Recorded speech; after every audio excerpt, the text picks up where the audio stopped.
Hey guys, what is happening? AnimetalViking here, and welcome back to another episode of Discography Rewind. And today I will be reviewing the fifth release from blackened deathcore band Carnifex, and it is their first release after their brief hiatus following the release of Until I Feel Nothing. Excuse me.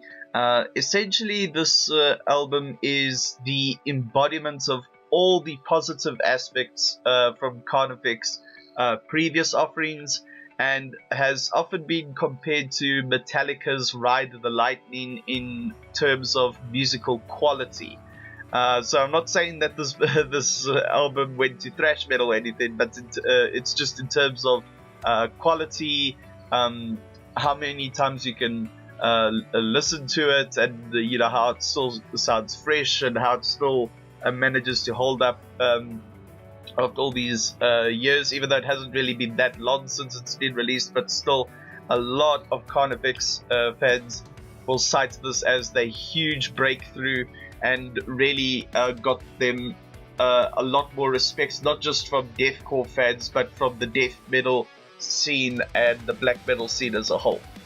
So this album, it was not only a huge comeback for the band, but it was the album that managed to gain them more respect and notoriety among their peers and the deathcore community as a whole. As I just said, Die Without Hope, it basically takes the songwriting elements of Until I Feel Nothing and turns it up to 10, all the while adding a production sound that not only carries the dark, haunting and somber tone of black metal, but also finds a perfect balance between the 90s death metal sound and standard deathcore production.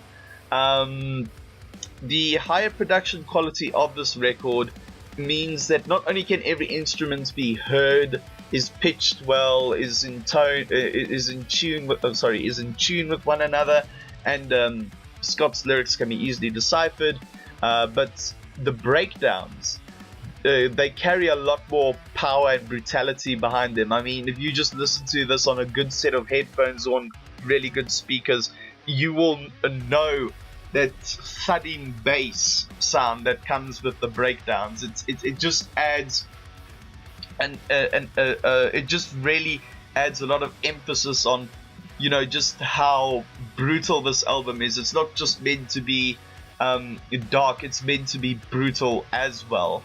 And the production quality really adds to that. There's also on this album there is a much greater emphasis on guitar solos. That's not to say that there weren't any before on the previous albums. I mean, of course there were. However, the previous albums mainly focused on breakdowns, and guitar solos were far and few between. They were only on maybe every other song or something like that. So on this album, every track has a guitar solo, and a lot of them are actually they're very memorable. But I wouldn't say memorable enough to be, in the top guitar solos of all time or something like that. However, they are memorable enough so that as you listen to the album as time goes on, yes, this awesome solo is coming up, solo time. You know what I'm saying? It carries that kind of a vibe with it. So there's greater emphasis on guitar solos, and but the fact that there are guitar solos of this quality on this record, it is proof that the band have started to lean more towards the death metal side of deathcore as opposed to the metalcore and hardcore side of the genre. Scott's vocal delivery on this album is without a doubt, it is without question his best. His black metal shrieks, they sound perfect. They are crisp. They are clear. You can hear every word that he enunciates. His enunciation is on point. And they are also precise. they almost commanding. They have like a commanding presence to them, and on top of that, they just have this raw emotion behind them, and you can really feel like like the despair and the anger and the sadness in a lot of his black metal style vocals, and his more death metal, deathcore sounding vocals. His growls and his gutturals, they sound a lot more natural on this record, as opposed to the previous ones where they either felt kind of forced, kind of like he was straining his voice a bit, and or in the case of Hell Chose Me, where it sounded like he was trying to do a scream while, or should I say a growl. It sounded like he was trying to do a growl while having a bronchitis in his chest or something. Like so here, it sounds a lot more natural. It sounds like he's figured out his technique and is able to project it in a way while it still carries a familiar tone to it. It doesn't sound forced like it did on the previous record. So this is by far his best vocal delivery, without a doubt. There's no question in it. So yeah, most of the riffs on this album, they are melodic. There's actually on this album, I'd say there's a lot of emphasis on melody, and the same goes for the record that follows after this one, Slow Death. There's a huge focus on melody. However, the riffs are never repetitive in any way. It's not. It's they all contain elements and ideas from all the bands that have had a huge influence on them. So bands like Cannibal Corpse, you'll find riffs that Cannibal Corpse would come up with. You'll find Behemoth kind of riffs, riffs that Cradle of Filth would do, Carcass, In Flames, Bathory, Burzum, and just many others. If you research this band, if you go read all their interviews, you go to their Wikipedia page or any official page by them that where they talk about what bands influenced them and stuff, you'll be able to pick up on all of these as you listen to this record, and it's just brilliant. While there are moments on the record that use keyboards, they aren't used very often. They are mostly used in some of the intros as intros for the songs, though very briefly as outros or interludes, and I find that to be a bit of a shame, since if they'd used them as a integral part of the song, like had the keyboards faintly in the background throughout the entirety of the record, it would have made the record carry that dark and more ominous ambience and atmosphere that its successor, Slow Death, had. That is something that I feel this album could have benefited from, but otherwise, it's not something that really bothers me. It's just something that would have been it would have been nice. It would have been a cherry on top, but I'm not complaining. It's like that kind of a thing. So another thing I'd like to point out is the drumming. The drumming on this album is really good, and the way the drums are mixed, it manages, unlike the previous records, which either had too much of a plasticky sound or not a plasticky sound, that's annoying tin sound where it sounds like they're hitting tin drums or something like that. Instead of having that kind of a sound, the drums are able, the way they are mixed and everything, the sound is able to meet at a halfway point between a more natural sound, like how drums actually sound, the more natural roomy sound that you would hear off of old school metal records or more raw produced records from black metal. It's able to be a mix of that and a more polished sound that's from what you'd hear from genres like prog or something like that. It manages to somehow balance and meet that halfway point, and I think it's just brilliant. And this means that the drums are at such a perfect tone that they don't overpower the guitars, but the guitars don't make it like a background element that cannot be heard. Like, the mixing on this album is actually fantastic. You can hear everything, every instrument you can hear, and Scott's vocals aren't too much in the forefront or too much in the background or something like that. It's just a perfectly mixed and produced album. It really is. The only negative thing I'd have to say about this album is that it could have benefited from more keyboard elements, as I said, but like I said, that's a small gripe. It doesn't deter my personal enjoyment of the record. Excuse me. So it could have benefited from having some more keyboard elements in the main as an integral part of the songs, like having them go all the way through, etc. Instead of being used as fillers and whatnot. Also,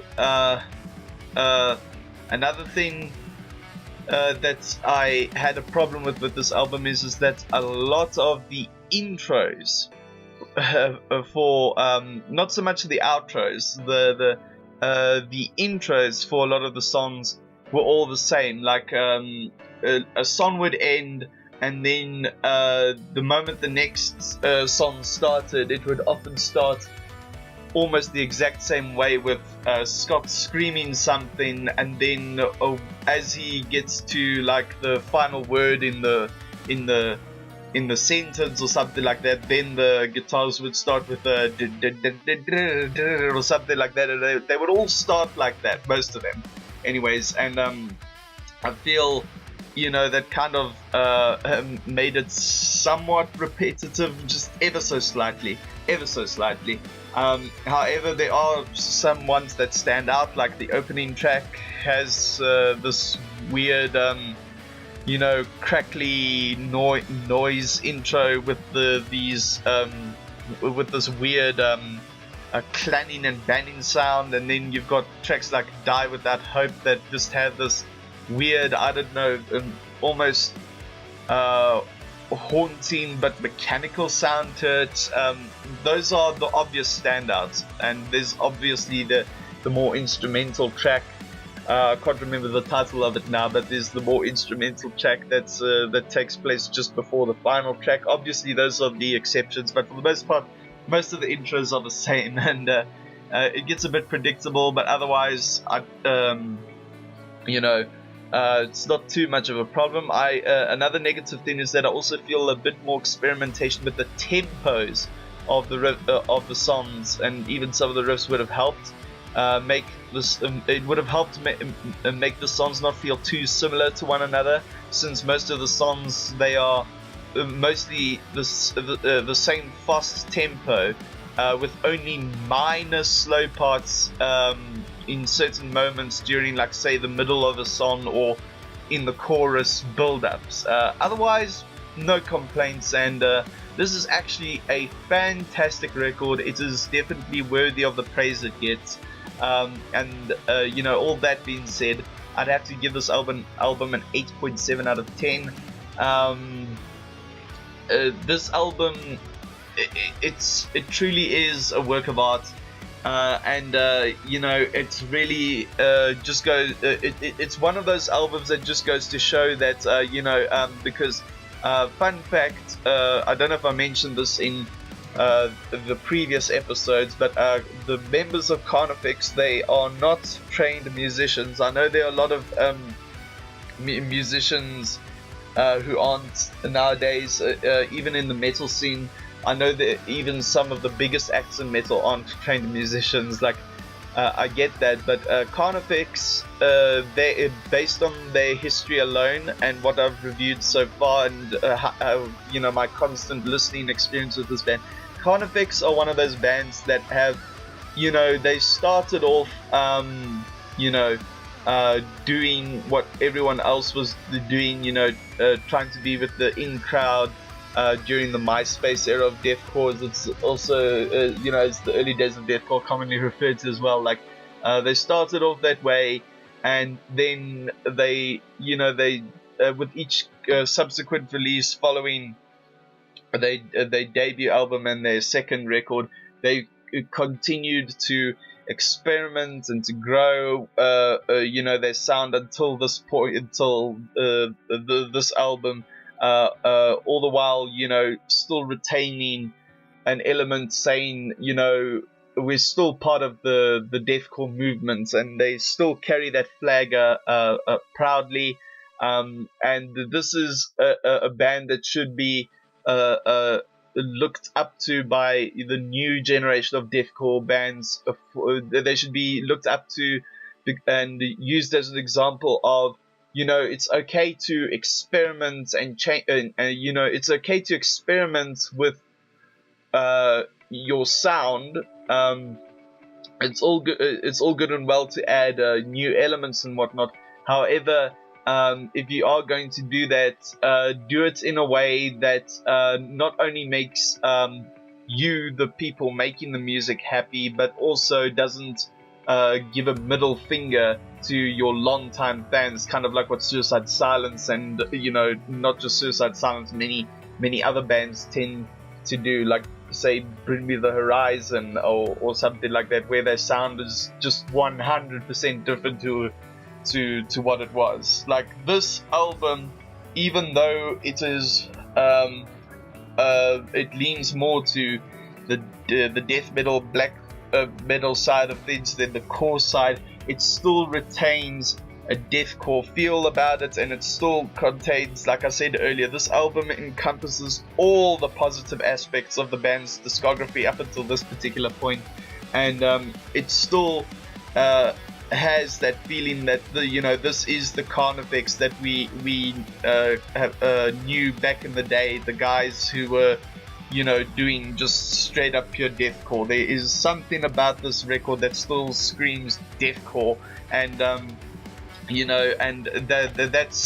that's why this band are just absolutely incredible, despite not being musically trained or anything like that. They've managed to do it right, and I have to applaud them for being so dedicated to their craft that they've managed to successfully stand out and separate themselves from their peers and whatnot. So yeah, it's a brilliant record.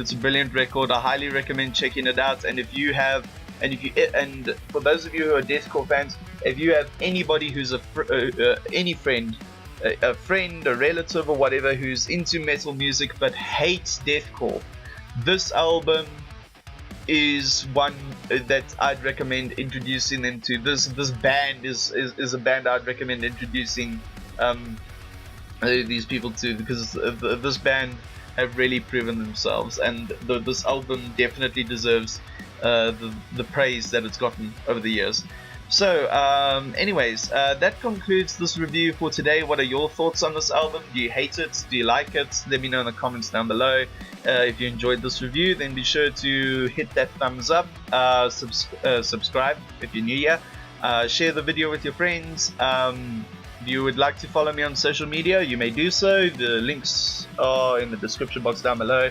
And if you'd like to help me improve the quality of the content on the channel, maybe add some visuals or something like that with the camera or something, then consider donating to my Patreon.